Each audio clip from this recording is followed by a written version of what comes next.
And a class of 49. And how are you still involved with the school? Well, there's a soccer game that I'm involved with. I coach soccer here for close to 20 years, and they do have a game on alumni homecoming in which we invite all soccer players back, and we usually get a pretty good showing. And it's enjoyable seeing people whose talents, I want to say, have not diminished, and in some cases have actually gotten better. So you were a student here and also a coach and a teacher here. What was the transition from student to teacher like? Well, when I came back to teach and coach, I came after I got out of the Marine Corps. I came back to coach in the fall of '57 and just coached, and then Dr. Gratwick offered me a position in the fall of '58. And I guess the transition was I began calling all my former teachers Mr. until I was corrected and they told me I could use their first names. So that was the transition, really. And what were some of the clubs and other activities you were involved when you were a student? I wasn't too clubby. I worked in the library and I was involved with sports. I played soccer, basketball, and baseball when I was here.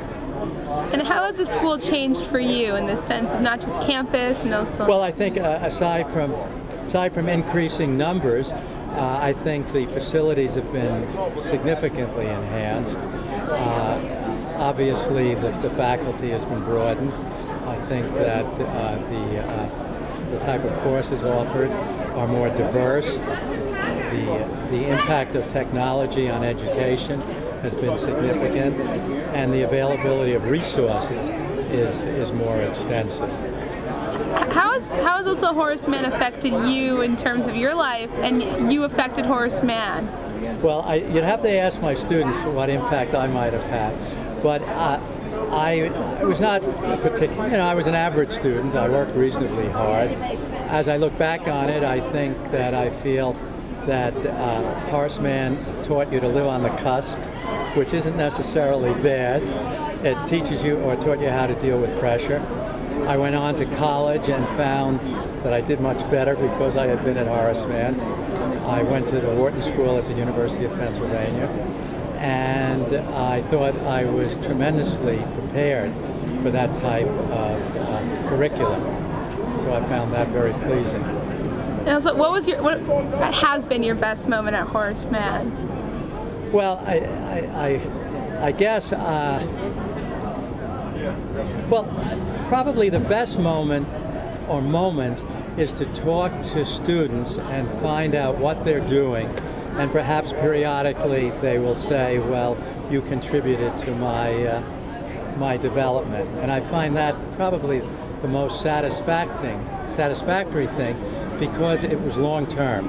I spent 40 years on the faculty here, and I enjoyed coming to work every day. I did something that was gratifying. I eventually got involved in some administration, and I had been head of the history department for a while, taught a variety of courses in that discipline. I felt often that I learned from my students because they asked stimulating questions, and it made me think. And I think that was very, very gratifying in terms of my profession. And last question, where do you see yourself in the future of this relationship between you and Horace Mann? Well, I enjoy coming back for the reasons I've indicated, talking to former students, seeing them at the soccer, going to alumni reunions, and communicating with them outside of school. I like to know what people are doing, and I like to know that their life has been fulfilling and that Horace Mann and other teachers besides myself have played a role. I find that very gratifying.